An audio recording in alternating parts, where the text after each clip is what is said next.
Hello, this video is called Why I Hate Rudy Giuliani. I have a much more close relationship with Mr. Giuliani than most people do.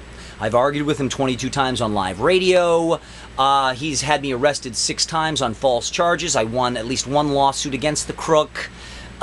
He's even admitted to failing repeatedly to stop me. He says I'm a criminal, yet he failed every time. Well, I agree with you, Giuliani. You're a failure. We agree. It's unanimous. Gotta be brief. 1. I was always called in the newspapers here in New York City Giuliani's #1 enemy or Giuliani pest. That's not actually true. Giuliani is Giuliani's #1 enemy because, for instance, who has contradicted Giuliani more?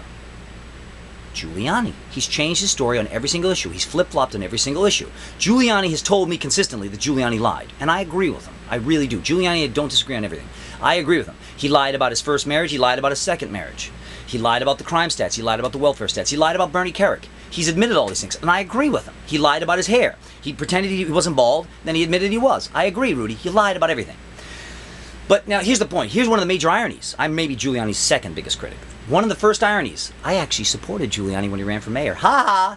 Because Giuliani ran against David Dinkins. Mayor David Dinkins, a black moron who didn't know what he was doing. Dinkins was actually the black Giuliani. Total charlatan. But not as stupid as Giuliani. Nobody is. But before Rudy ran for office, he said, now, I moved to New York City in 1990, and I've been the victim of hundreds of crimes. I've lost over $30,000. The police have never once helped me, and the police have never once solved one of my crimes. That's why the newspapers call them the finest. And I would love to go on to the details are amazing. I wish I could tell you all these details, but I got to keep these clips at like 5 minutes long, so please bear with me. Sorry. I moved to New York City from Boston. Boston was clean as hell. There was no crime in Boston. You can go look now. Boston's still 10 times cleaner than New York City. How do they do it, Rudy? How did they do it? How is it the rest of the world is cleaner than New York City is, Rudy? How is that possible? You said you cleaned it up, but I'm digressing. So I moved to New York City in 1990, and David Dinkins was the mayor, starting 1990 to 1994, and Dinkins was horrendous. He wouldn't do anything about crime. Giuliani said he would. I didn't believe him. I thought he's like every other politician, running for office. He makes up shit. He doesn't mean any of it. But I gave him the benefit of the doubt. I was hoping he was telling the truth, because if he was telling the truth, then thank goodness I wouldn't be the victim of so much crime anymore. All right, bring it on. Well, you can imagine what happened. Well, before Giuliani even got elected, there were 2 clues. 1, he refused to debate David Dinkins in the 1993 election. Game over. If you're afraid to debate your opponent, you've got something to hide, and that means you're full of shit. But if you're afraid to debate David Dinkins, who's one of the dumbest fucking assholes around, then you must really have something to hide. And Rudy did. Also, Giuliani had a really bad comb-over, which told me you don't need a psychology degree to know this. He's in his 50s, and he still combs over his bald spot. Ed Koch didn't. Ed Koch wasn't afraid of his bald skin, but Rudy was. The comb-over ended all debate. It proved that Giuliani was insecure, not tough. They say he's tough. He's not. He's the weakest, wimpiest person who ever lived. Giuliani, tough.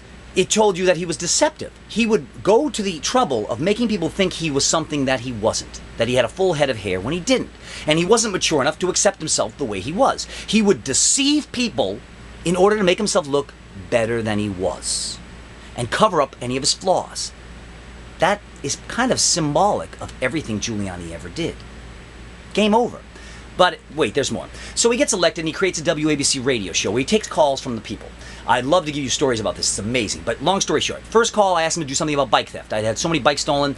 Easy problem to solve. I knew he wouldn't do anything, so I gave him a suggestion. Mr. Giuliani, you got 38,000 cops. Can you just take 3, put them on full-time bike theft stings? You put up nice bikes, cheap locks, low jack on each one of them. You can easily catch the criminals the minute they steal the bike. Come on.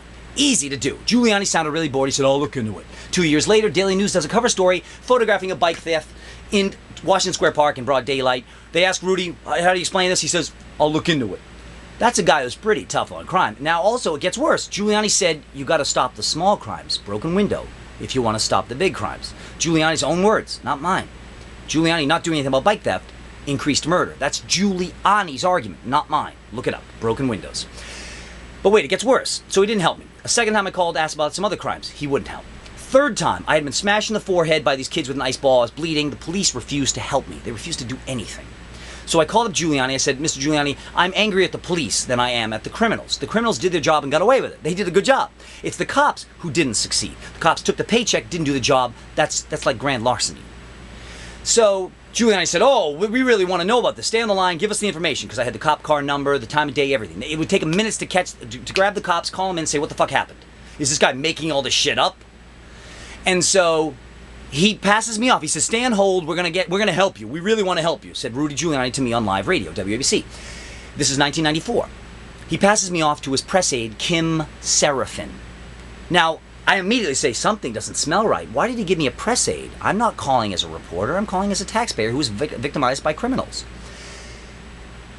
But I knew why he passed me off to the press aide. She immediately starts giving me the spiel. Oh, Rudy's he's concerned. Rudy wants to help. This is the kind of stuff Rudy's doing every day. I'm like, no. Just tell me what you're going to do. Are you going to help me or not? She's like, yeah, we're going to help you. I was like, okay, all right, great. Here's what happened. Here's the details. All right, we're going to help you. All right, great.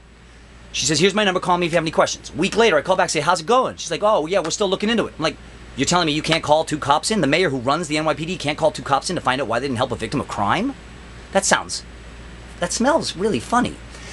She says, oh, yeah, no, it's tough. Yeah, wait, Giuliani's so committed. He's committed to fighting crime. He's doing all this good stuff and da-da-da. Like, I don't care. I don't want your spiel. Either you're going to help me or you're not. She's like, yeah, don't worry, we're going to help you. A week later, I call, hey, how's it going? Have you done anything yet? I was like, oh, no, we're having trouble. No, you aren't. You're blowing me off, like government always does. And this is the same thing David Dinkins did. You guys are the black David Dinkins. I mean, the white David Dinkins. So she continues not to help me. So I start calling up more often and say, are you guys going to do your job? Am I paying you to not do your job? You may not know this, but I'm a taxpayer, which means I'm your boss. You're a public servant.